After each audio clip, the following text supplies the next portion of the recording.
Welcome to the Topp Jirayut Podcast. I'm your host, Topp Jirayut, founder and group CEO of BitCup. We're on a mission to democratize knowledge on health, career, money, relationship, and peace of mind.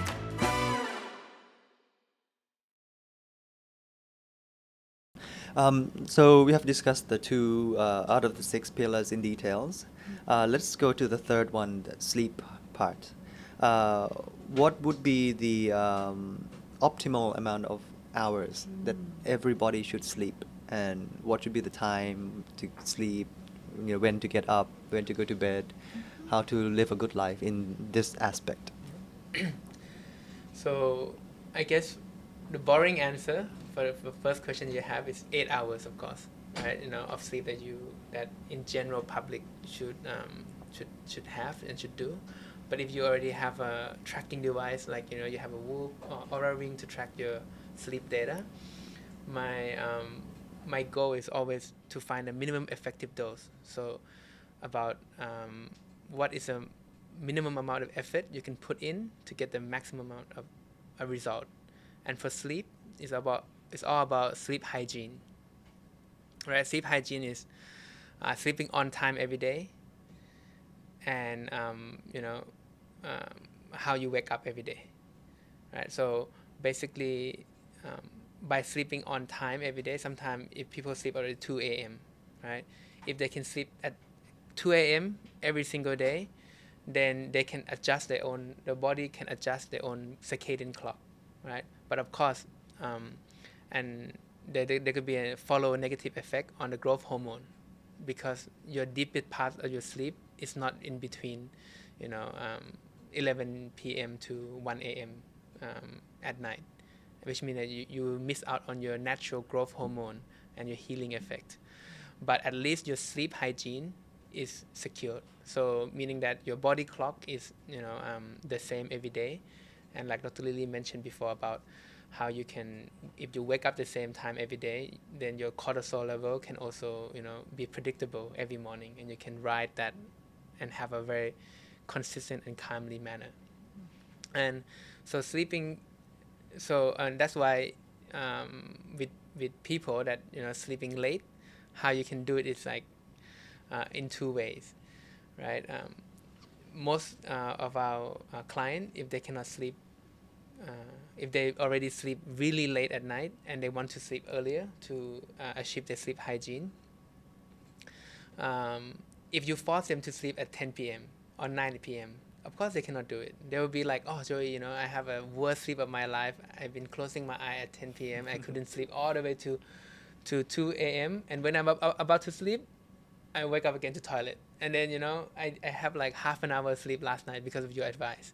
And that happened a lot, with doctors and people just giving you advice without knowing what type of sleeper are you or how you sleep and throughout the day.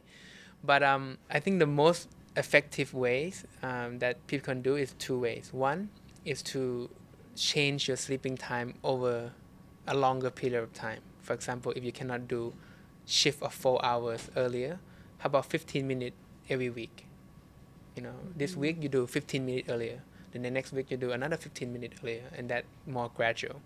And for some of my patients that really into biohacking and want to change everything right away, for me, works the most is how you wake up in the morning. So for example, if you sleep at 2 a.m., we don't mind, but make sure you wake up at 7 a.m. every morning. And the first thing that you do when you wake up is to hit the sunlight, and then your body will remove all the melatonin from your body. And when you start adjusting the circadian clock from when you wake up every day, the sleeping time will reduce to the perfect balance. And for the sleep pillar, that is the most bang for your buck, right? And it's ultimately free for most people. I would say too that the amount of sleep necessary for people varies by age largely. So children require 11, 12 hours of sleep. Teenagers probably actually require more and are very, very natural that they are night owls. And that's real and true and correct for their stage of life. And then adulthood is pretty solidly, most people do well with 8 hours, and not a whole lot less. But as you go through andropause and menopause, men go through andropause and women go through menopause, then the need for sleep decreases, and you have only the need for 6 to 7 hours of sleep. So it is very age dependent, and there are truly the people who do better sleeping later, but again, they're in the minority, and so the vast majority of people would do well to get to bed between 9 and 10 p.m., quite honestly. If, 11 at the latest, from a optimizing perspective. And then, as you said, and I'll just say it a slightly different way, a good night's sleep starts with the first thing that you do in the morning. And so that takes all the pressure off too, because people get very stressed about insomnia and all, sleep rituals and making sure everything's perfect and stressing about that. They don't really need to stress about that part so much. What they should be conscious of is their first practices in the morning, because that will again spike that cortisol and then allow the cortisol levels to come down gradually throughout the day, and then by nature they're able to get deeper and more restful sleep at night. So we already talked about some of the circadian rhythm practices that you can use to trigger the brain chemistry to be optimal for sleep. I will say there are two other kind of primary chemical components that are very, very important for sleep. One is progesterone. And so for women who are estrogen dominant, that's something that I have to work at quite a bit actively with therapeutic, either nutrients like using diindolmethanol, or even supplementing progesterone, or using herbal medicine to balance those two things. Or actually, detoxification can be an important tool to use, because estrogens stick in the body when you're more toxic. So that's a way that you can increase the ratio of progesterone to estrogen, which is an important sleep aid. And then the other element that's essential for good sleep is serotonin. And serotonin comes from the gut primarily. And so a lot of the ways that we optimize sleep have to do with optimizing digestion and the gut microbiome, actually. So what would be the amount of hours that we should stop eating before sleep, if it has to do with our digestion? It varies wildly, actually. This is hugely variable. And this has everything to do with metabolic rate. It has to do with telomere length. It has to do with mitochondrial function. It's really, really different for different people. There are absolutely those physiologies that need to eat something right before bed in order to maintain their blood sugar levels throughout the night. Wow. Yeah, and every pregnant woman will tell you that that's a real thing too. But even non-pregnant people, there are many who benefit from having some protein and fat right before, and carbs actually too, right before sleep. There are other people who, like myself, who are going to have more of an acid reflux tendency. And so for me, lying down after eating is a terrible idea. And so for me, it has to be at least 3 hours prior to bed. Otherwise, I'm quite uncomfortable in the night. So again, those things will really vary. But in general, it's a more like lighter meal before sleeping. Yes. Yeah. So the heaviest meal should be breakfast?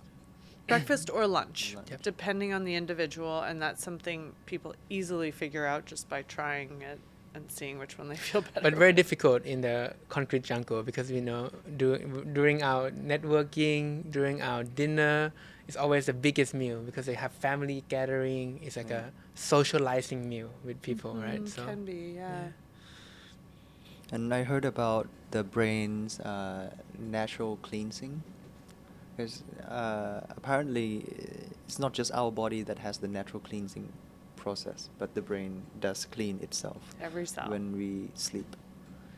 Do we need to hit the minimum amount to get the cleaning process I don't know the answer to that question. I read in a scientific journal one time about because the science why we sleep is still not concluded yet 100%, but why I think and that's why I speak a lot in this podcast about why, because it's a very important factor to me in exploration, is that why do humans spend 1/3 of our life in a very vulnerable position that we do not know if a tiger can come eat us or something harm can happen, and that apply to almost all animals in the world. Some animals that don't really sleep, they go hibernate for 3 months, even worse, but that's why sleep must have some significant health aspect to our longevity. And when you're talking about the brain cleansing, about 10 years ago I read this article about they put a thermometer on your body, and they realized that the body is get really cold, which means all the variation of temperature go to your head. So something is rearranging, for example, and the article was talking about sleeping may be a way that for us to arrange short-term memory into a long-term memory. And the difference between short-term memory and long-term memory can be, of course, resting of the brain, and also the short-term memory meaning that they get participant to read a list of 1 to 20, and it's like a pencil, nurse, camera, doctors, some random list, right? But the long-term memory and the short-term memory only last that day. So they can remember 1 to 20 exactly that day. And when they sleep for 2 nights and repeated the test, they can no longer remember the order of the 1 to 20, but they remember category. Like, this is like in the hospital category, this is in the nurse, in the elementary school category, and that's I think that's how we store and rearrange memory in our head. And that temperature variation then lead to the biohacking or like the longevity field that about temperature control when you sleep, right? I have a bed I have a cooling, water cooling. Eat sleep. Not air sleep before. I think it's called like, I went to a biohacking conference like 7-8 years ago. I forgot what it called. Uller, I think called Uller. OOLER. So it's just like a cooling machine next to my bed and run cold water into the mattress. Similar concept to air sleep. So it's good to sleep in a very cold temperature. To keep your body cool, not your head. So your body, they say that if you keep your body to 13 degrees, because sometimes you can turn on, the general concept to everyone for better sleep is a super dark room and super cold room, right? Those combination is always the best. You will have a best night's sleep then. At what temperature is depending on you.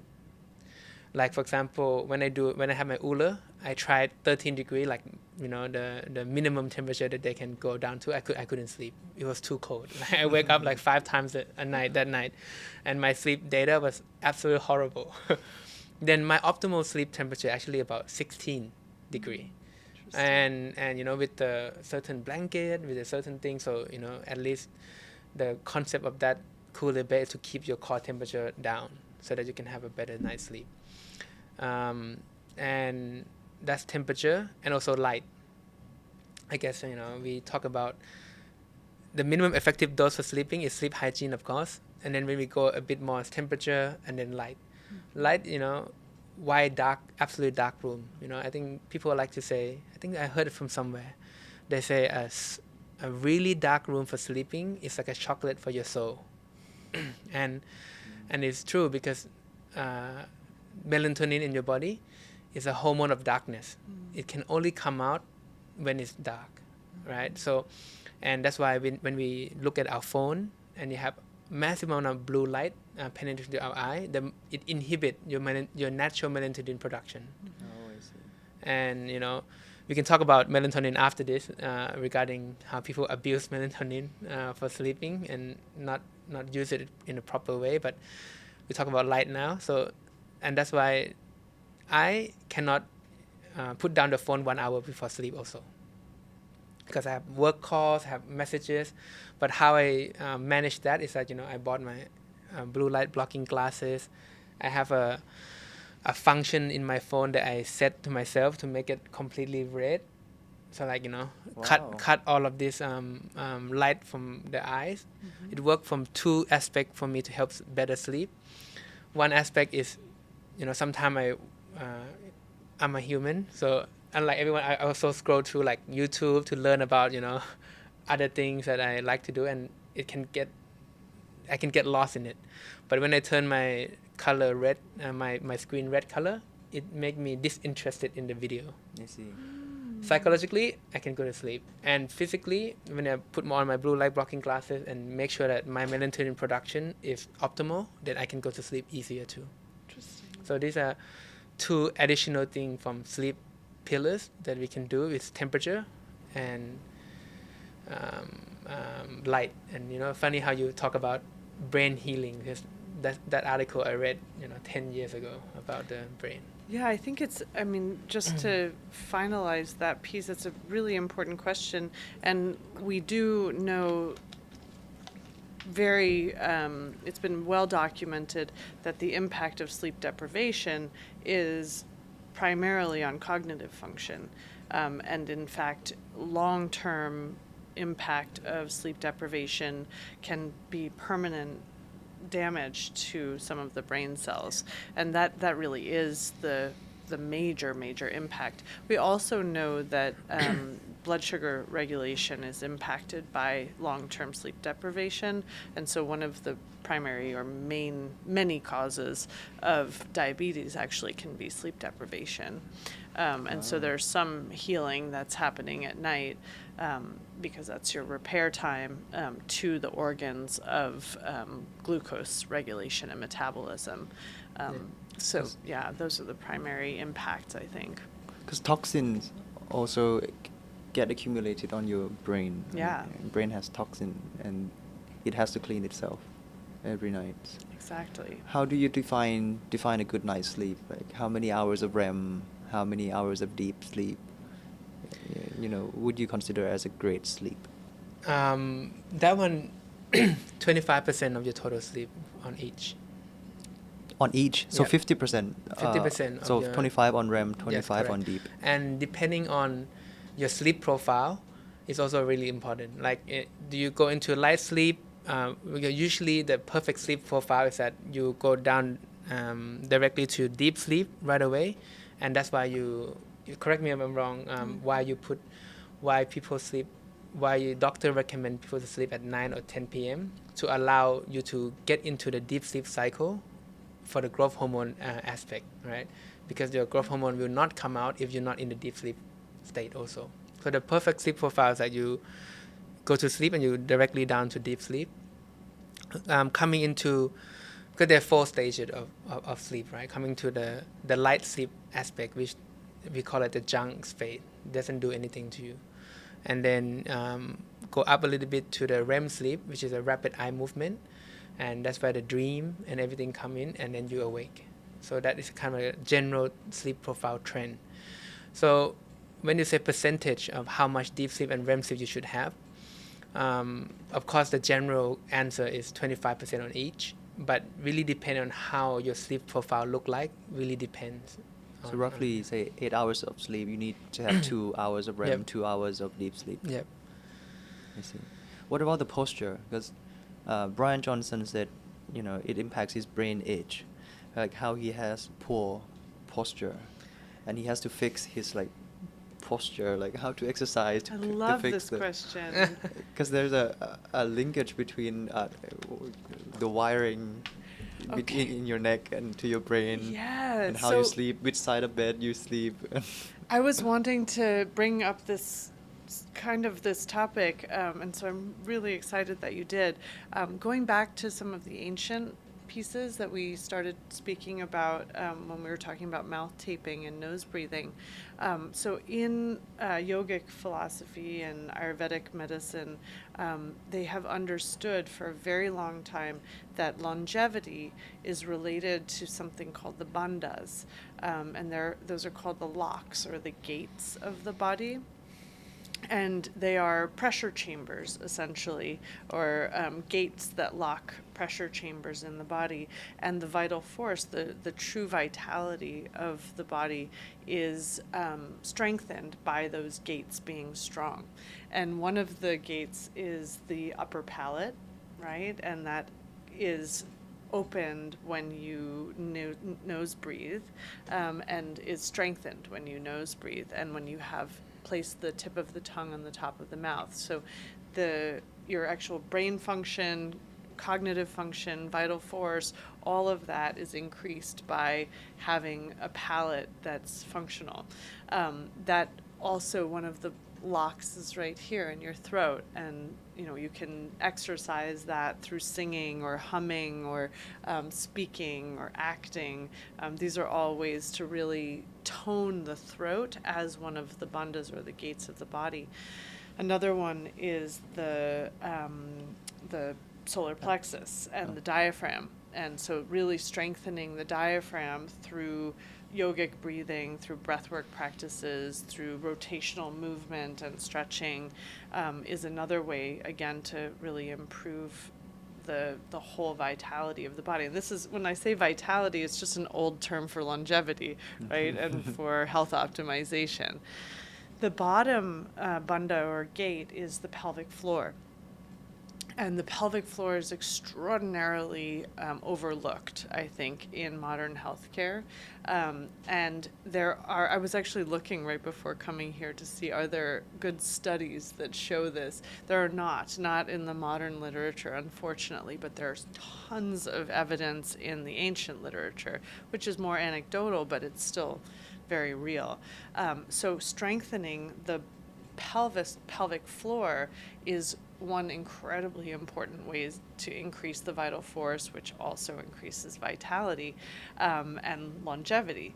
And a fantastic way to do that is through Kegels, what we call Kegels, which is just like clenching the pelvic floor as though you're like going to the bathroom and stopping yourself, right? And sort of lifts the pelvic floor.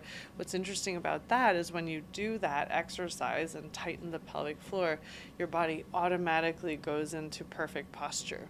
It's instant. You can't do that exercise without having perfect posture. And that perfect posture increases the flow of prana or energy or chi or blood or lymph or however you want to call it, right? You can translate it into the languages of the ancient or the modern, but it means that all of that is open, right? And so you're having blood flow all the way to the brain and all the way down to the bottom of the body. You're having lymph flow, which is part of the detoxification process, and that's actually moving and able to drain and able to detox the brain, detox the breast tissue, the gut, whatever it might be. And so having that mechanical postural alignment allows for all of those physiologic functions to take place more effectively, simply because the channels or the roads, the avenues of flow are open. Right. So it's a fantastic question, really, and one that's really overlooked. Yeah. And to add to what Dr. Lily talked about, the ancient wisdom part about yoga, I mean, yoga is not stretching, right? Yoga, actually, the meaning of yoga is to connect to higher being, right? And the stretching part of yoga is called asana yoga, which is a subset of what yoga actually is. And I brought this up because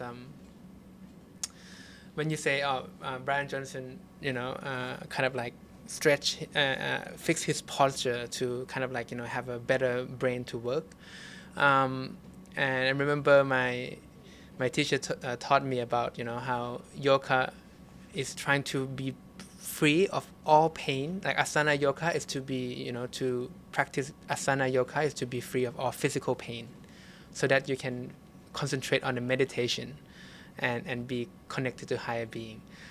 and I guess when you talk about detoxification of the brain, that part of become free of all physical dependency or physical pain, and which is one aspect of reaching enlightenment.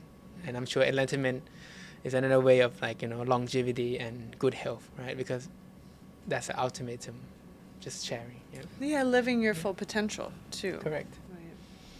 So to define the right posture, Brian Johnson said, imagine if there is a string on top of your head and someone is constantly pulling up the string. That's what my ancient Qigong teachers also said. and- That's and- what the yogic teachers also said. And that's what all my running coach also say too. And my piano teacher You said have to that run. too. You have to run like Yeah. like Yeah. imagine. Correct. You imagine if you look at the best runner in the world, they run with a very tall posture. No one, run with no matter how fast they move their leg. But our phone is destroying us. Correct. It's the way we look at the phone every day. Absolutely. We're like bending down. Yes, to look at the phone. absolutely. We have to look at the phone like this. Yeah. Right? But if we do this, someone thinks we're gonna be stalking them all the Yeah, time. correct. Right, We're with like, this stop taking posture. photo. It's an awkward position. It's Yeah, true. it's true. Yeah. Well, so there is some discipline that we're speaking about in all of this.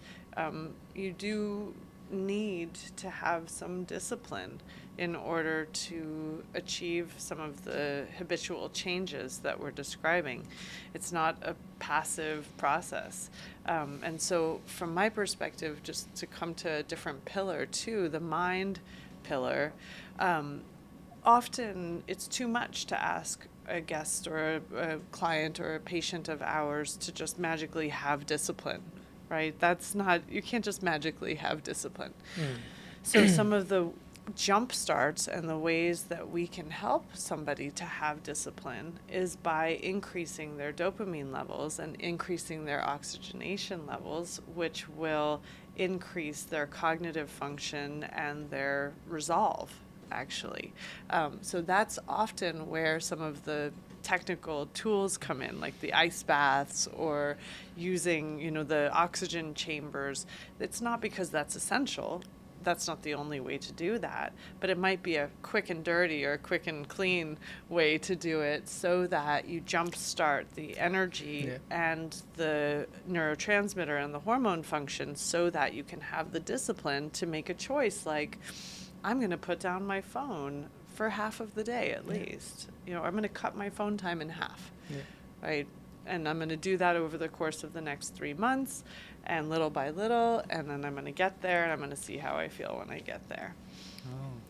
So you're saying that all these oxygen machine like hyperbaric is like a reward to the body it's like incentives for the body to get addicted to wanting more, to change Well, you the just lifestyle. have enough energy, enough ATP, literally, enough energy currency to do something different, short term. Yeah, in our philosophy that to make sure that all of these tools that we doing is like a nudge toward a right direction for you in the health journey, right? Because how are we different than the conventional medicine if we're gonna require them to come and do stem cell every year, or come and do hyperbaric chamber every 2 weeks for the rest of your life? That's no different than taking a medicine for the rest of your life. It's the same. But for me, all these tools are helping you innately regenerate and heal from the cellular level. And all these tools, for example, when we talk about the optimization part, is about nudging you into the right path, and then at the end of the day, you find your own balance. If, let's say, for example, if someone have a blocked nostril, for example, need surgery and everything, they cannot do breath work, then maybe hyperbaric oxygen chamber is essential for his lifestyle. And that's why it's become individualized again. And I'm sure you want to have something that's more like broad and universal, but health is really customized, and it's really fun that way. For example, you were talking about how you hold your phone. I'm sure how you hold your phone before, you didn't think about it as health. You thought about as like, you're stalking someone or you're taking photo about someone. But actually, that's why every single thing from the moment you wake up to the moment you sleep, everything you touch it can be about health. Right.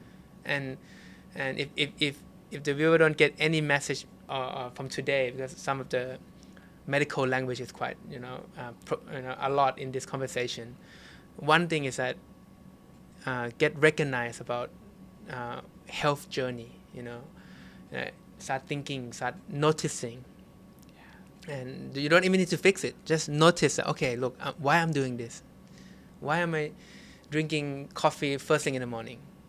Why do I have to have Thai bubble tea after a meal every day? Why?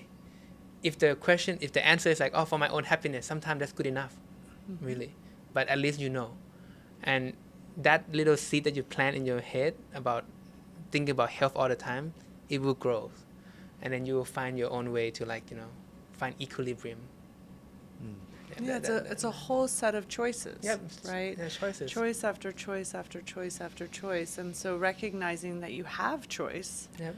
that it's absolutely available to you to make one choice or the other, or maybe a third even, is a starting point. No absolute. And then knowing that you get biofeedback all day, every day, and neurofeedback all day, every day, meaning that your body tells you things that you can feel and notice all day long that you don't need a laboratory test or a doctor to tell you about. It's what you feel, and it's real and it's true, is a fantastically empowering tool as well, because you know that all day, every day, you're getting the information that you need. You just have to be conscious of that information, and then you have to make decisions that are related to the information that you got. I remember discovering that I had anxiety. I didn't know that I had anxiety, and I did. I don't so much anymore, thank goodness. But when I realized that, one day I was walking into my kitchen and I started getting anxious as I walked into the kitchen. And so I said, okay, I'm noticing that I'm anxious, because I had noticed I had anxiety. So I turned around, I walked away from the kitchen, and the anxiety went away. And I was like, what is this? Why am I getting anxious as I go into the kitchen? And I realized, oh, I'm going into the kitchen to make a cup of coffee. And that cup of coffee is a pro-anxiety medication, right? It increases anxiety. Wow. And so my body was saying, oh my God, you're going to do this to me right now? This is not, no thank you. And when I was turning away, I was walking to go do my yoga practice, which is a treatment for anxiety, right? So little by little, I said, oh, well, I'm just going to choose not to do the anxiety-provoking activity, and I'm going to choose to do the one that makes me feel better. And here I was, I had already been 20 years into medical practice at that point. Wow. So everybody's discovering things all the time. It is about finding that consciousness and then being empowered to make the choices that lead you in the direction of balance. And that's a perfect entry to mind, right? Yes. So now we are on to the fourth pillar, the mind. Like, can you define anxiety for the audience, for the listeners to understand, and how, if they do have one, how do they solve this anxiety issue? Okay, I'll share first. Like Dr. Lily, I also have anxiety. Working in a family business is not easy, and cause a lot of tremendous stress. And I have so much anxiety that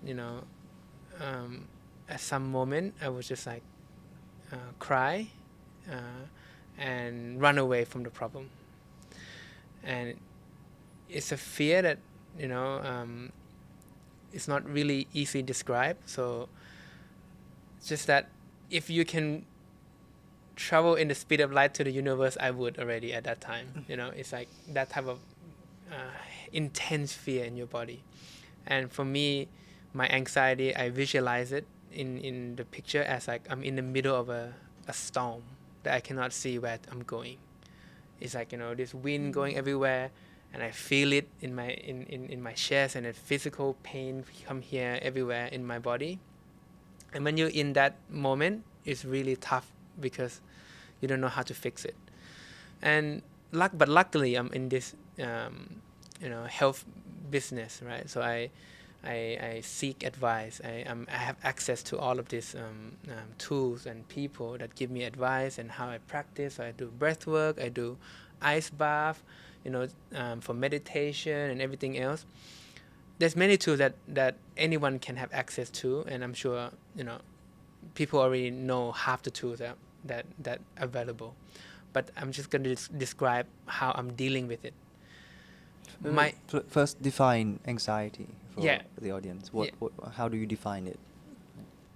I think you defined it in a very personal way. Yeah, very personal right? way. So I think for the medical definition, I'll get Dr. Lily to do it. Okay. Let me That's a great question. Yeah, let me explain what anxiety is to me and how I did, and I'm pass to someone more qualified than me. So I think for me, like then that storm and all of these tools that help me manage it. From my own personal experience, the anxiety never go away. It's always in there. It's how you view it. And now how I maintain the anxiety, the storm is still there, same intensity, never slow down, but it's me removing myself out of that storm and seeing it from the third perspective, and it get quieter and quieter and quieter as you move away. Still now I can still hear it, but like it's so small and far away that it's insignificant for daily life. And I will always do everything, and every time a lot of stress come about, that thing get closer.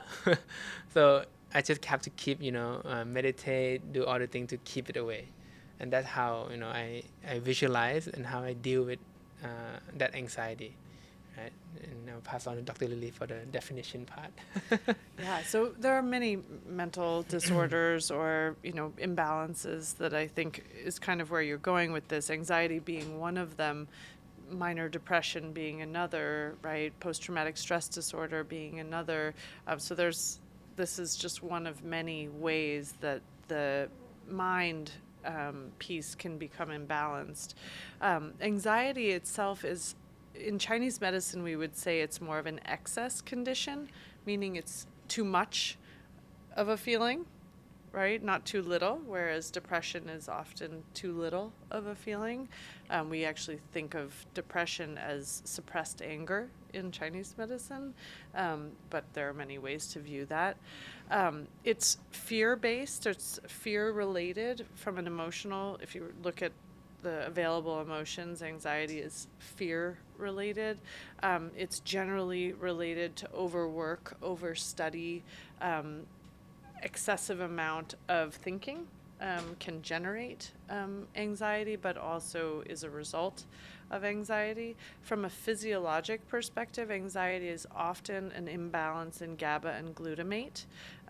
GABA is an inhibitory neurotransmitter that stops you from thinking too much, and glutamate is an excitatory neurotransmitter that makes your brain process, and we can all relate to that, right? Too much thinking. And so I think a real prominent symptom of anxiety is overthinking, but it's also a prominent cause of anxiety. Now, I see this from the nature perspective, in the sense that many people are genetically predisposed to anxiety because of the GABA glutamate function, and that is what it is. Joey and I share a gene mutation that we talk about quite a bit, which is the COMT enzyme gene mutation. And this is a gene that helps you to let go of or get rid of estrogen and dopamine and adrenaline and noradrenaline. And so we have ours functions really slowly, and you can read this on like a gene report. That's how I know it. So it's slow, which means that we have more adrenaline and noradrenaline and dopamine and estrogen than we need. And when you have all of that excess, it can result in anxiety. It can also result in being really happy. And it can also result in being really motivated and able to multitask and able to think in the big picture as well. So it's not just bad, but it does have bad effects, a bad feeling associated with it. So if we're talking about treating anxiety, one of the primary ways to address it is, number one, to accept it, like you said, because it's in our genes, right? It's not probably going anywhere. So accepting it and seeing it as a power, as a superpower, I would say, is extremely important, and saying, okay, well, I'm this way, and maybe the next guy is just not like me, and we're a good balance for each other, right? But we're just going to be different. Another really great tool is increasing GABA, actually actively increasing GABA, and you can do that supplementing L-theanine is a precursor for GABA. You can also supplement GABA itself. Also, in a woman, increasing progesterone levels will increase GABA function. And so there are a lot of different chemical ways to address it. But then if you think about that too, that it's an excess condition, then you can understand that some of the treatments are about releasing, right? So exercising, but exercising for a long period is a really nice way for somebody with anxiety, because they release energy. They get rid of that excess energy as well. So I'm sure there are many other. Psychedelic medicine is also a really important aspect of balancing those types of mental health disorders, although not yet legal, is extremely, extremely effective for balancing GABA and glutamate. Yeah. What about gut biomicrobiome and the linkage between chemicals sending to the brain? Because there's a linkage, right? And hugely. And the diet, that the raw material intake that we do every day, we eat every day, create like chemicals, all sorts of how we eat. It shapes how we feel, how we make decision, our skin condition, everything, right? Can we regulate our anxiety via gut biomicrobiome or the food we eat? Absolutely. The biggest component when it comes to balancing neurotransmitters and brain mood, emotional function is protein. Absolutely. And that's because protein is made up of amino acids, and those amino acids are the precursors for making things like serotonin and dopamine and GABA and glutamate and hormones as well. So you absolutely have to have the right protein profile.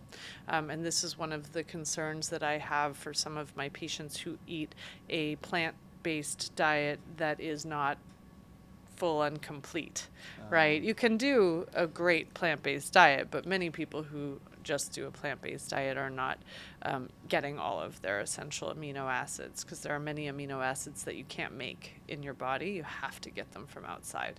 So that's a major, major element. Another incredibly important element is the omega-3 fatty acids and the inflammatory state. So being omega-3 dominant versus omega-6 dominant, and therefore being in an anti-inflammatory state as opposed to a pro-inflammatory state, has a massive impact on the growth of particular microbes in the gut. And those are the microbes, the ones that are anti-inflammatory are the microbes that help you to make specifically serotonin, but also some of the other neurotransmitters. So those pieces are going to be extraordinarily beneficial.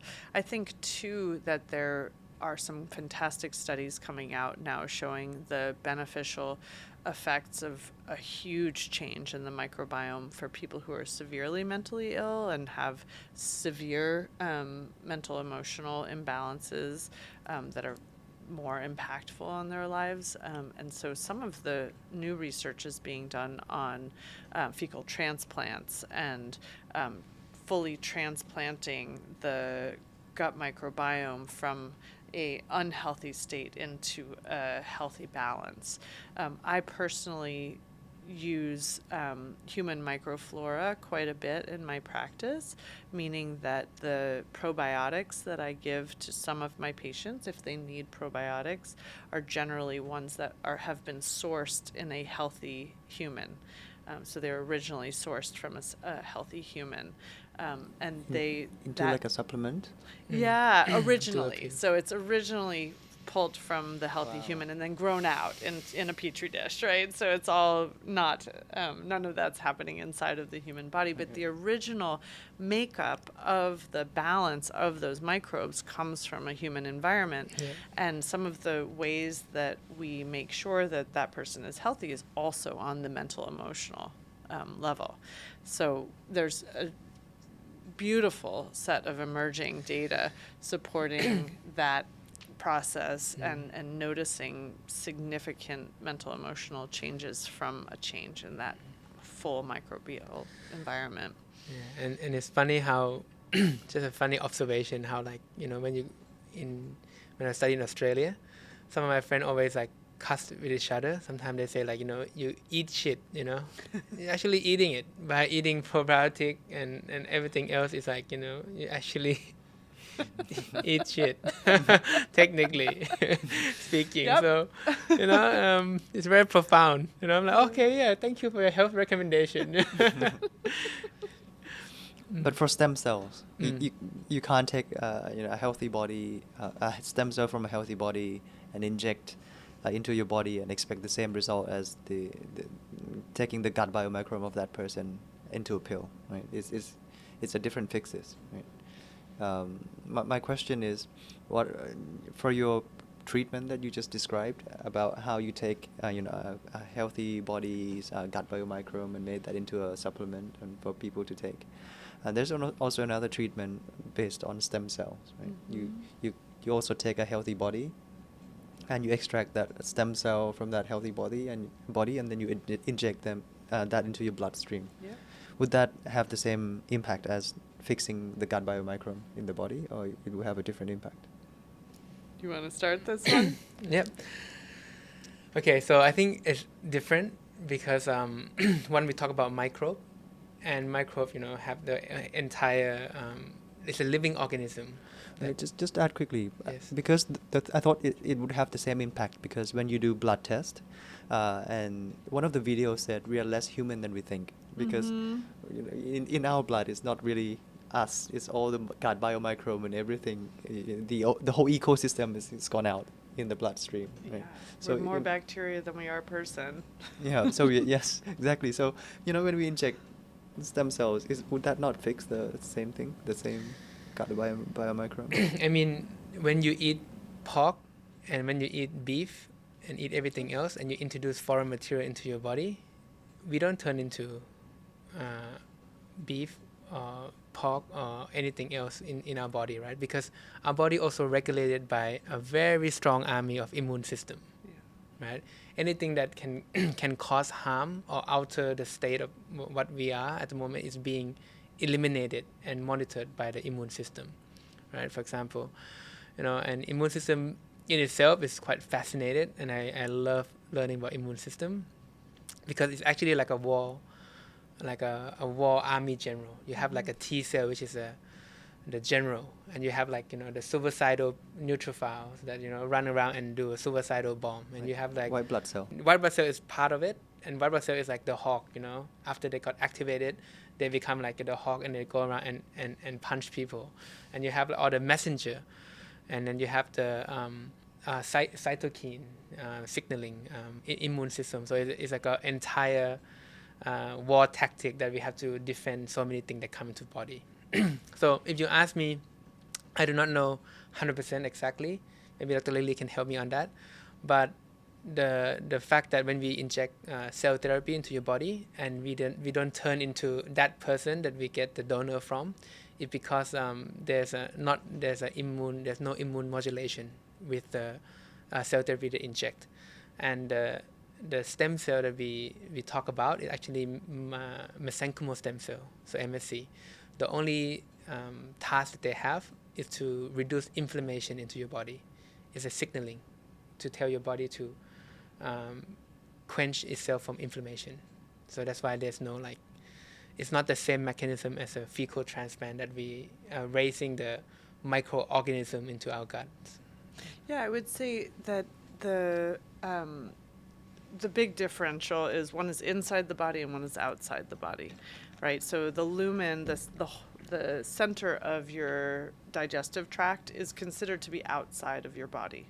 it's continuous with your skin, with the outside of your skin. Whereas anything that's inside of your body is, like in the bloodstream, for example, has to be perfectly sterile.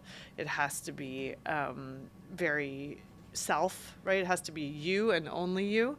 Whereas anything that's in your lungs or in your digestive tract can be non-self. It can be outside of you. And so that immune system that Joey's describing is working really hard to make sure that the inside of your body is safe, but it's not particularly concerned with what's in the lumen, in the center of the digestive tract. So whole populations of microbes can live there, and they can change and have turnover and mutate and modify based on what you eat in each meal. Population changes happen.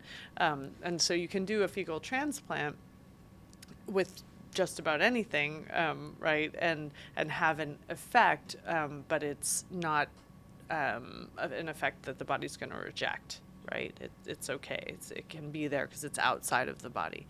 With stem cells, we are introducing non-differentiated, essentially trophoblasts, right, like baby cells, that are able to respond to the body's signaling mechanisms and produce their own signaling mechanisms as well. But they are not considered to be non-self. They're part of self because they're not differentiated. They don't have any protein markers on the outside saying, I'm, Bob's pancreas or whatever that is. And so the mechanism of that is one of anti-inflammatory repair, essentially. And then your own cells can utilize the repair and the presence of the anti-inflammatory environment to upregulate mitochondrial function, to upregulate cell turnover, and to essentially, start generating younger tissue, newer tissue, because it's in a temporarily perfected environment, right? And our body is super aggressive with a foreign invader. For example, the protein, the antigen around your cells is really important. That's why we have group A, group B, and group O, and we cannot transfuse anyone blood to each other because you can die. Yeah. Because your body just, go completely haywire. Like, this is foreign, we do not accept this, and we completely eliminating everything. Yeah. So for like a very unhealthy individual, Yep. the quick fix to clean up is to, let's say, drop a nuclear bomb on the, say, eat antibiotic first, and the second step is to take a healthy person's gut biomicrobe supplements to regrow and then inject the stem cells. Would that be the quick fix? You're not crazy. I would say that there are cases in which, we're not going to get the lifestyle changes and build that foundation first, right? That person's not able to do that. So I would say a part of the quick fix is to increase oxygen inside of the body, and that in a super unhealthy individual, I would say, should just be ozone IV, intravenous ozone, which we do in a very particular, very safe way. It could be done in a not safe way, but we do it, of course, in the safest way. So now you've forced a ton of oxygen into the body, and the person was very passive and didn't have to do anything to gain that. I would say also the introduction of stem cells, as long as the individual has no markers for cancers, and that's just our only contraindication that we utilize, even though it's not well supported. We make sure just to be careful that way. So introduction of stem cells so that you create the anti-inflammatory environment and improve the signaling mechanisms, and then introduce intravenous nutrients for that person. So you would give them all the IV nutrients that they need, probably having to also give vitamin D through intramuscular injection. And then the introduction of a good microflora. I probably wouldn't just annihilate through antibiotics unless there's a really specific recommendation or need for that. Although there are many circumstances in which I would utilize antiparasitics or antibiotics and then introduce microbes. But that piece you can do a bit more gradually just by taking regular probiotics, the good stuff will and clean out the slowly bad. it starts to clean out the bad. So that one doesn't have to be quite the bomb approach necessarily. But yeah, if somebody's just totally passive, is not going to do anything, I think that's where we would start. What about not dropping the bomb but do the colonic just to clean out the whole thing and set zero the gut It's a- biomicrobe? It doesn't eliminate the microbes in the Really? gut. Colonics, Colonic no. does not? No, they No. don't. I thought it would empty everything. Nope. Nope. Does not. They're attached. The microbes are attached to the inside Oh, wow. lumen Yeah. of the So what does it- small and large intestine. What does it do? It just cleans out clumps. So, there's pockets in the colon and in the small intestine where stuff can get stuck and rot. So it helps to clean that stuff out and let the microbes breathe, essentially, and let them be in a healthier state. I don't use colonics highly regularly in my practice, but it's super useful to clear out the colon in some way or another periodically. Say once a year? Yeah, exactly. Like once a year. Once or twice a year, I would say. And depending on your diet too. If your diet is, consistently on heavily fried food, trans fat, or whatever we talked about in the beginning for the nutrient part, then, there's going to be a higher chance of things got collected in the colon. And our colon, one part of colonic thing that help also is that our colon is a very flexible organ. And it will move. That's why you can hear it moving, growling, because it moves around to make sure that the blockage doesn't happen. Yeah. And sometimes the shape of the colon is changed from the optimal shape. So the colonic cleansing also can help with that, But an alternate way to clear out the colon is just to do the fast that Yep. we talked about and maybe do an enema while doing that fast. If somebody doesn't want to go spend the money on the treatment, Correct. they can do, a couple of days of juice or water or broth fasting and do an enema during that time. My favorite enema would be a coffee enema, actually, to do at that time because coffee increases the antioxidant glutathione significantly in the blood. It's one of the most effective tools as an antioxidant. So it's a nice addition while fasting because now you're not putting stuff in, so you're clear that way, and then you just clear out the pockets of the colon with a enema. So coming back to the mind, I was reading on the Whoop app, because my HRV is low, and I heard from Brian Johnson that this is the hardest to improve, metrics to improve, and Whoop suggests that one way to improve HRV is to write a gratitude list. Gratitude, And I don't remember where I heard this from, but there was this ritual called HDL rituals. So every night before we go to sleep, we have to write down the highlight of the day, right? And then HGL, right? Highlight of the day. G stands for gratitude, right? Gratitude for the day, gratitude list, and L is the let go list.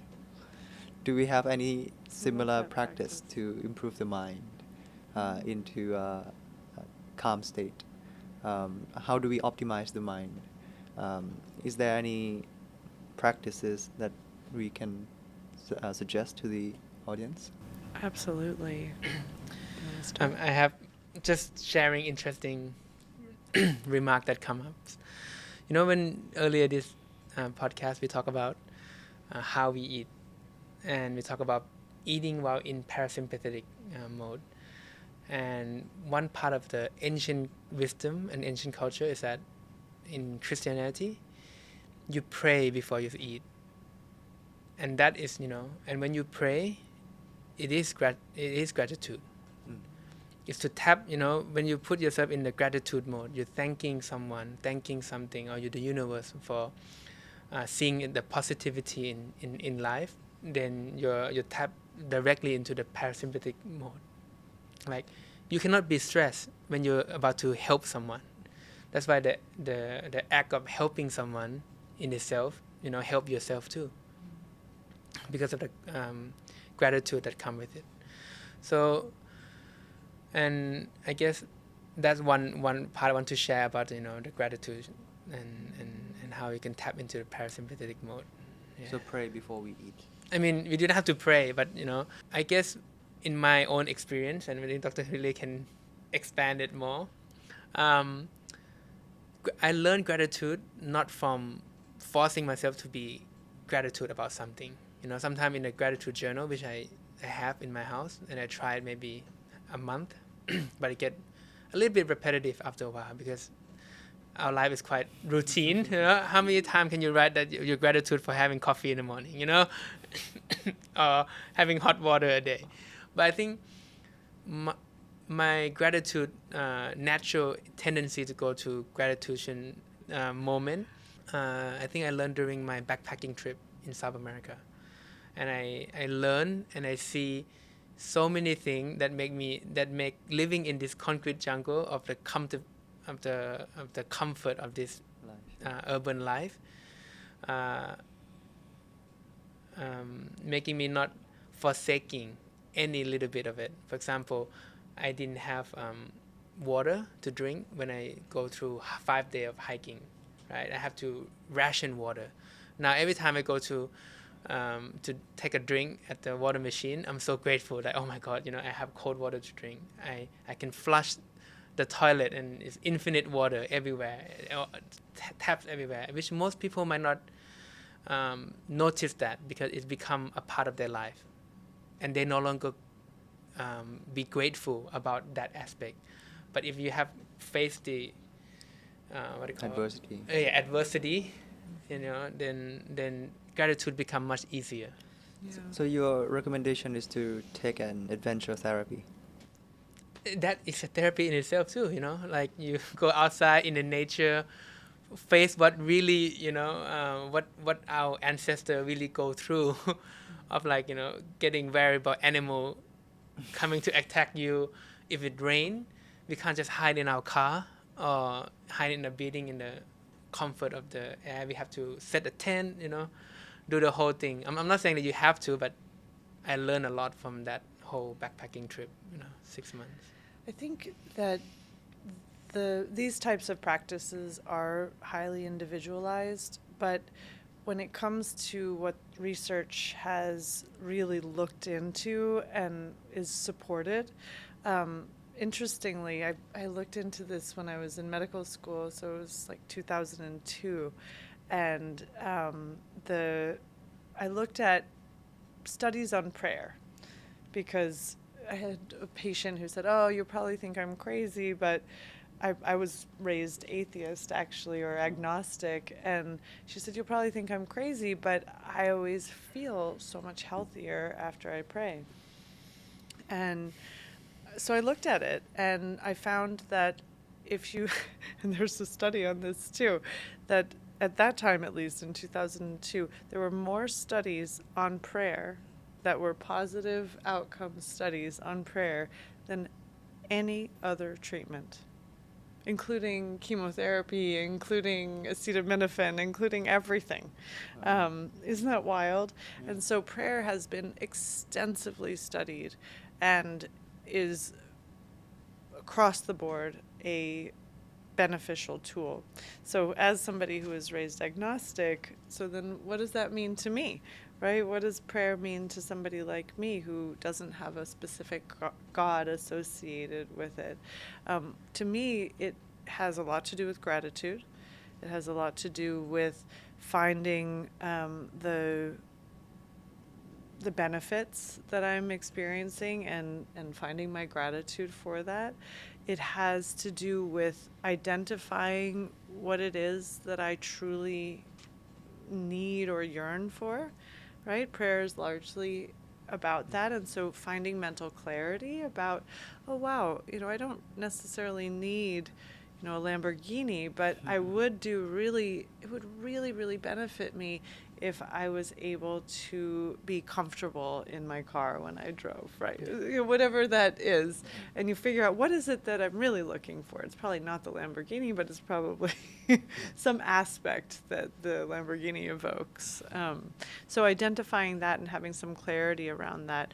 It also is the practice, right? The ritual practice of coming back to yourself and doing something that's uniquely you and your higher power. It doesn't have to do with another person and all of their baggage. It's just you and yours. So settling into that. And I think a piece of that too is meditation. I'm the world's worst meditator. I will tell you that right now. I need movement for meditation. And so I've found that my ways of meditating are movement related. They are qigong, they are yoga, they are walking, they are being in nature. And that's what works for me. For somebody else, maybe when I'm older, I'll get better at seated meditation or standing meditation. For me, it's ice bath. You meditate in yeah, the ice, but it's too cold, no? My primary objective for ice bath is not to heal my body. It's for meditation. Because when I close my eyes, my brain is racing at 100 kilometers per hour, and I couldn't meditate for the longest time. But you can only be in the ice bath less than 15 minutes, right? Yeah, I do 7 minutes. So what happened is that the first minute, of course, you go through all the pain and everything else, and then after that, for me, it's a stillness. So I just meditate through it the whole time, and that get me to meditation. I just want to make a funny remark a little bit on Lamborghini and water. Trust me, when you're in the wild hiking, water is more important than Lamborghini. When I start rationing water, how much water I have left, I was like, sold any Lamborghini. I would sell every Lamborghini for that glass of water. This is another episode, another topic on what the society wants versus what we really want. What we really need. And I think that's this episode too, because in terms of finding a balanced emotional state, and therefore, health and well-being on that high level, that has everything to do with having enough but not too much, right? With really finding your truth as opposed to the truth that's been imposed upon you by society or your parents or other cultural elements, and really finding your own voice, your own internal voice, which I would wager most of us don't find until we're in our 40s. But getting to that place eventually is extraordinarily peaceful, I have to say, as someone who is in my 40s. And some of the misconception is really widely out in the open, like milk, not helping us, like who's the one who made the rule that when you buy a wedding ring, you need to be 3 months of your salary. Who made that? In Japan, Thanksgiving, KFC is packed. Because KFC have marketed themselves as being a culture that you have to buy fried chicken from them during Thanksgiving, but not the entire world, only in Japan. And Japanese do not understand that this is not a normal thing to do, and sometimes we don't even need to look far to see all this societal value that been misplaced onto us. So this leads to the fifth one, right, Pila, the growth. Yes. To know your true self. I guess the transition was really smooth. I think the growth one might be very different than WHO have their own health pillars, right? Physical, mental, social. Everyone have their own thing. I think growth is the one that are unique to, I guess, my philosophy, and I shared with Dr. Lily, is because I feel like personally for me, and I see that in everyone else, a self-actualization is really important. you know. And it doesn't need to be even a big dream. It can be someone like, you know, you see all the sushi master that people who in Japan, when you buy a mochi from someone, is someone been doing that mochi for 30 years, perfecting the craft. You know, someone been clipping bonsai for 50 years, you know, and seeing the tree play out. It's not even need to be big. It's just your self-fulfillment. Like purpose. Purposeful. Yeah, correct. You know, growth can also be change for purpose also.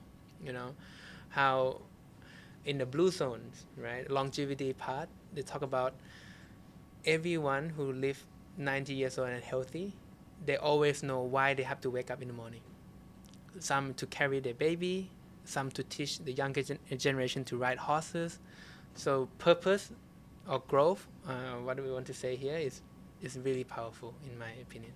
Would you consider so purposeful happiness is the subset of growth, right? Would you consider guilty, playful happiness be a subset of growth or no?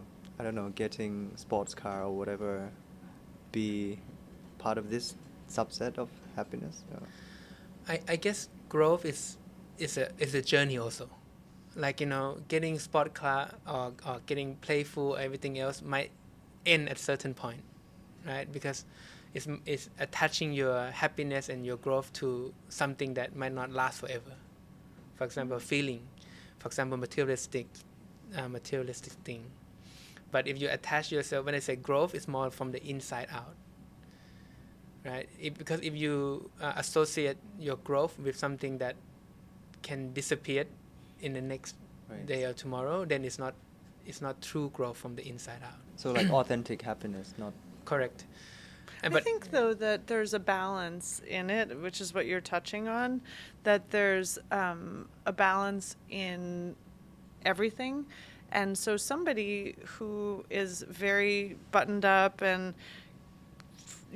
thrifty and careful and maybe hyper vigilant about all of their choices and being hyper careful, that's the kind of patient that I would say you really need to go out and buy a Lamborghini right now. Because seriously, because you're imbalanced, clearly imbalanced, and not being playful enough and not experiencing enough frivolity and not exploring, feeling the wind through your hair, right? But somebody else who, goes to the raves every 3 days and is partying all the time and is not working and isn't maybe contributing to society, they really, really don't need that sports car, right? It's just another dopamine hit for them, right? So I think it's all about balance. I mean, once again, it comes back always to balance, and finding the balance. That's one of the skills that I'm most proud of in my practice, is that I feel I've been really good at helping people to break out of their societal constraints and find an option that maybe they could never have imagined, right? In the U.S., for example, somebody who might be constrained by their cultural understanding of sexuality, for example, but they were born with a different sexuality than the one that is normalized. Helping them to really live that truth and be the person that they're here to be is one of the most important healing tools that I can have as a provider. So I think that's true for everyone individually as well. It's just really being yourself. And ask why. And ask why. Like, why I buy this Lamborghini? Some people just like Lamborghini. Fine. You like Lamborghini, but am I buying it because I like Lamborghini? Or am I buying it because my friend would like me in the Lamborghini? That's a very different reason why you get it. And you associate and attach yourself to growth, right? It's a really good question. It's a nuanced question. But this is a hard pillar to recommend to the audience. Correct. Because it's very individualistic. It's there's no set of protocols, right, on what to do on growth.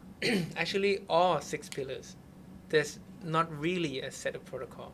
There's a recommendation based on evidence base, yes, but like I mentioned before that, it is really simple and easy to kind of try to compartmentalize health into a one-size-fits-all thing.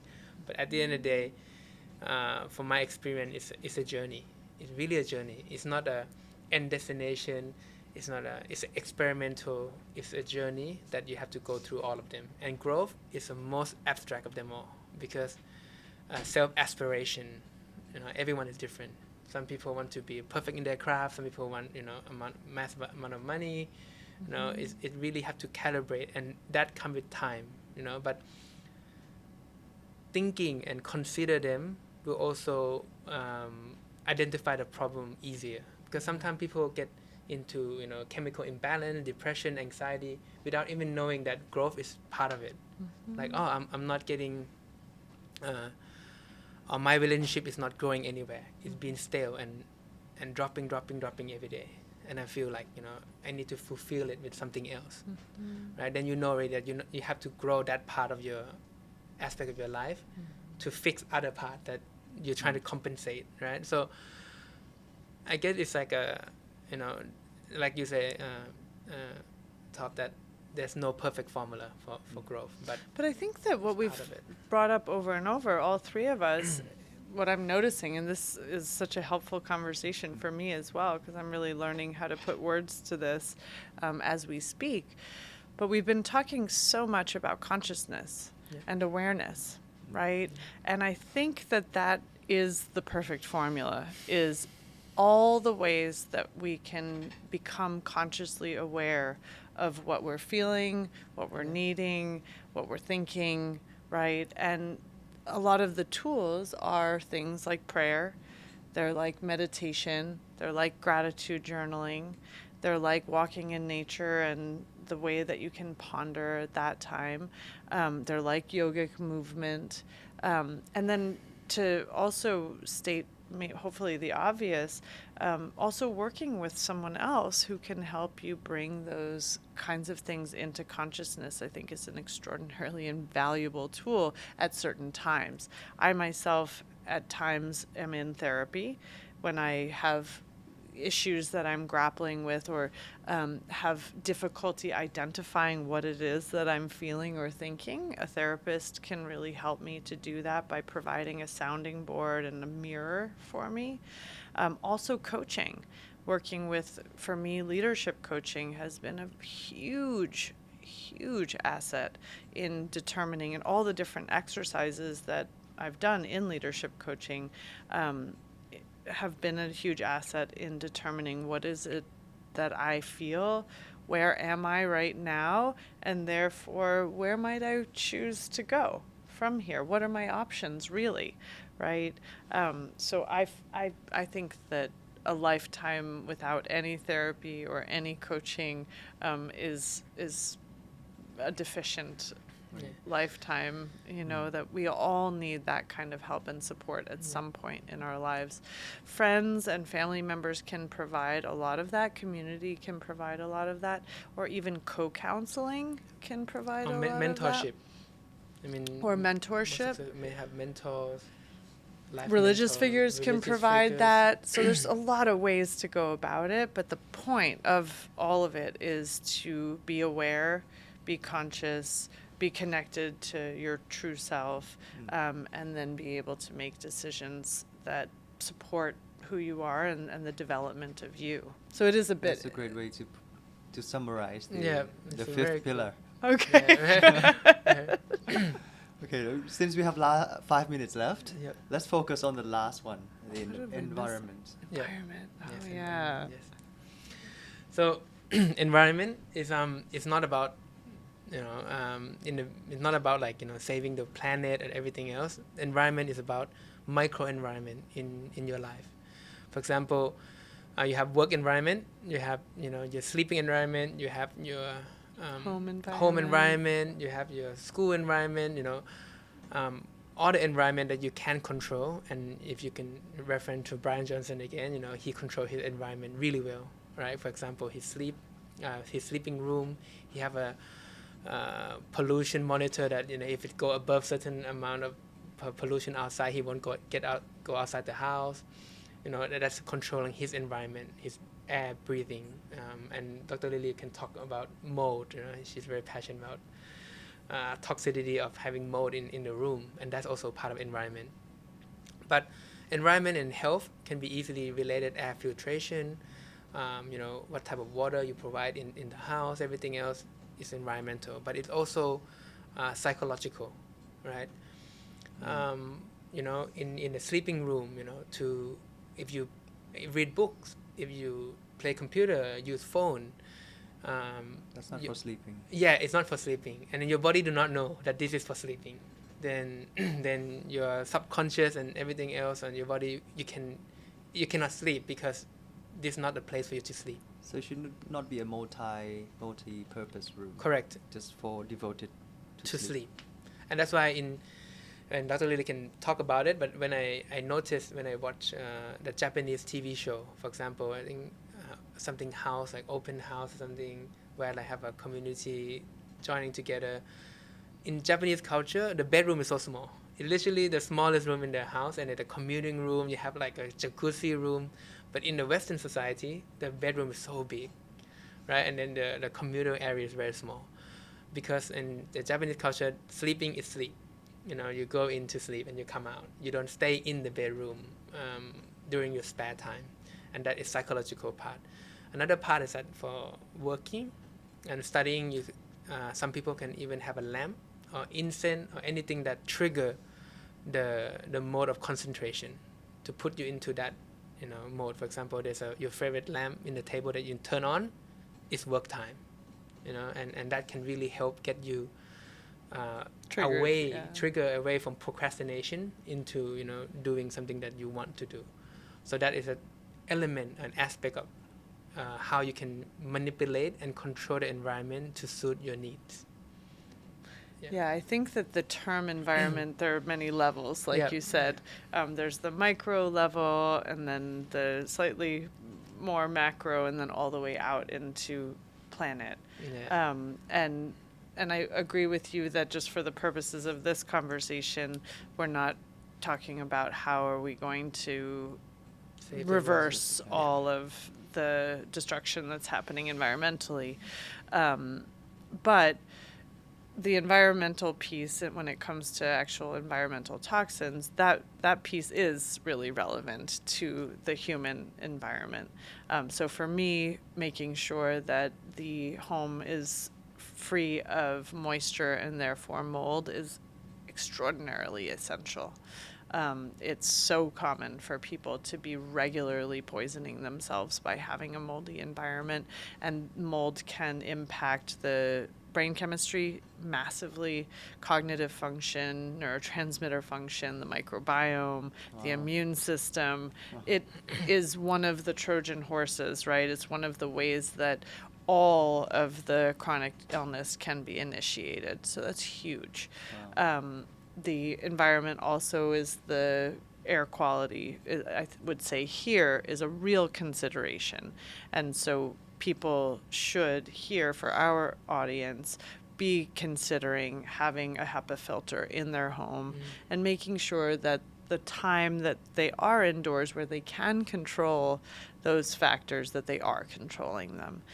So HEPA filter in the bedroom especially is probably my number one home appliance for that.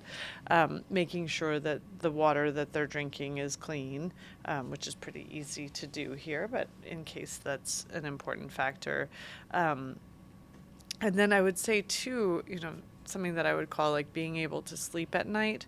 The psychic environment is extremely important as well. And I'm still getting to know Thai culture. I don't really know this yet, but I know in the culture that I'm originally from in New York, direct communication is really valued. And I think that that's one of the superpowers of New York, actually, because it's a very unique Low context. value. No context. What's that? Low context communication. Low context communication? Oh, low contact? Context. Because in Thai Yeah. culture, we're a high context communication. We have to have the ability to read the air or read between the lines. Yes. That's true. Thank you for saying. I've never heard that terminology, but I really think that one of the gifts that I'm most grateful for is the fact that I can be a bit passive in my communication because I can expect people to be direct with me in my culture. I don't have to be hypervigilant and figuring out, did that eye movement mean this or that, right? I can just say, well, you didn't tell me that, so I didn't know, right? So there's some relaxation in that. But I think all cultures probably share the element where if you clear the air, right? Meaning that if there's conflict between yourself and another person in your home environment, that it is really important to clear the air, meaning to address it in some way that's culturally appropriate for you. But to do that before you go to sleep or before you let it go too long. Because that part of the environment I think is often neglected, and for me personally is probably more impactful than air quality on my quality of life, right? And clearing your air figuratively and literally is also very important. Both. Yeah. We have a big issue here in Asia with the recycled air Yep. because it's a closed architecture. Yep. Yeah, we should be introducing additional oxygen into, and I think a lot of systems do. They have now. They have like a HEPA filter, and then they let the air from outside in to To cycle. cycle the air out. Yeah, you really do need that. You need air exchange. And the mold thing is a big problem here, especially because we're a tropical country, and then we have a very cold air con, and the condensation that coming from the cold air and the hot temperature outside really encourage mold growth. Yeah. So making sure that you eliminate any sources of moisture in the home, like downspouts that are not far enough away from the house, or roof leaks, or small leaks under sinks and cabinets, is massively beneficial and quite an easy thing to do. And then making sure that you get proper ventilation into every space, at least for a part of the day. So opening the windows when maybe people are not home, for example, just so that air exchange can happen. Making sure that light comes in to spaces, that you open the curtains and you let that light in as much as you can. It's actually quite a simple process. It's just one that has to be a ritual, where, I haven't opened the windows today, so we're going to open the windows, and it's going to be hot in here, right? But making sure that you have that cycling in and out of the all of the elements in the room is really essential, I think. And then you touched on this, but environmental design is its own whole field, and we could have a whole podcast on this. It's actually one I would suggest that you do have with our Dr. Pim, who Dr. is Pim. working with us. She's extraordinary, and she's a medical doctor whose whole area of expertise is on the home environment and organization, and how having less clutter and more sense in the design of the home and the way that your stuff is about impacts your psychological health and well-being. And it's not just your psychology, it's your whole body. This is a very blue ocean stuff that you're talking about. How big is the industry now in that you've been in this space for almost 20, 30 years? Is it at $1 trillion yet? I don't think it's quite at $1 trillion. It's in the billions, though, for sure. Yeah. In 100 billion, because if you combine the wellness, tourism, because wellness sometimes can be a bit misclassified. But do you call this industry wellness? That's the broadest term. So that's when the industry call themselves is a wellness industry, right? But but what we do like regenerative medicine and lifestyle medicine, but then that also touching a lot of wellness aspect. It's just that we're more specific to helping individual to find a health journey easier. And at the medical level, And at in the sense medical that part, all of yeah. our providers are licensable Yep.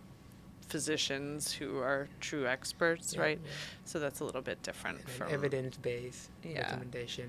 But that's just the corner of wellness that we're in. Yeah, yeah. So how many wellness on how many specialists in your industry are there in Thailand as of today? Or how can the audience that has been, they've been listening to this episode today, how can they find specialists in Thailand, who to talk to, how to get started? Can you give a, closing words before we end the episodes today? That would be great. Okay. I guess we touch on in many facets of everything else, and in our clinic, Soma Health in Erawan, we also don't do everything 100%. We also partner with a lot of people. For example, environmental, we have Dr. Pim to come in and do home setting and everything else. So we're not an expert in every field, but in every facet there's a master in their own field. And at the moment, I can recommend no problem, but just not sure exactly how. But Are there a lot of specialists here in Thailand in your field? I would say no.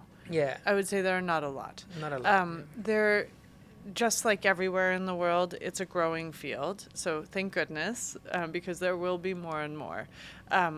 The reality of holistic medical training is that you'll find fantastic experts in Chinese medicine that are absolutely present here in Bangkok and throughout Thailand. You can find fantastic Ayurvedic doctors who are going to be specific to Ayurvedic medicine and will help many people from that perspective. You'll find very, very few licensable naturopathic physicians. As far as I know, there are only 3 of us in Thailand.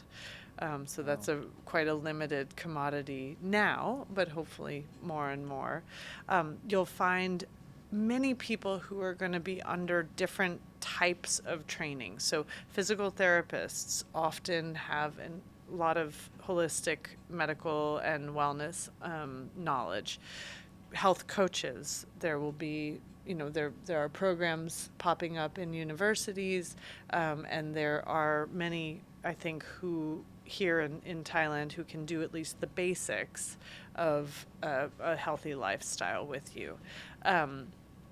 You'll also find osteopaths is another area of expertise where people will have some of the knowledge that we're describing. Chiropractors also will often have some of this knowledge. And more doctors, medical doctors and nurses are starting to get additional training in these kinds of things. I have to say that it's sparse. It is very, very sparse in Thailand at this time. It's sparse in most places, so it's not unique to here, but it's more sparse than, let's say, in the U.S.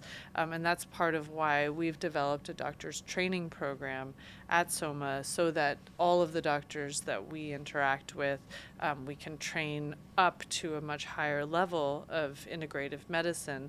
And so also that our nurses and our health associates who help with compliance and help people with motivation, we can train them as well. So we've seen that unfortunately there is a lack of access, and we're trying to fill that gap as much as we can, and hoping that we're part of a movement of people who are trying to increase the access.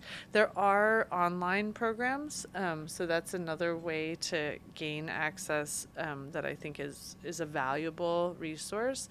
And those there are many different schools of coaches and different approaches to wellness. But like the Institute for Functional Medicine has a whole group of people that you can access online on their website.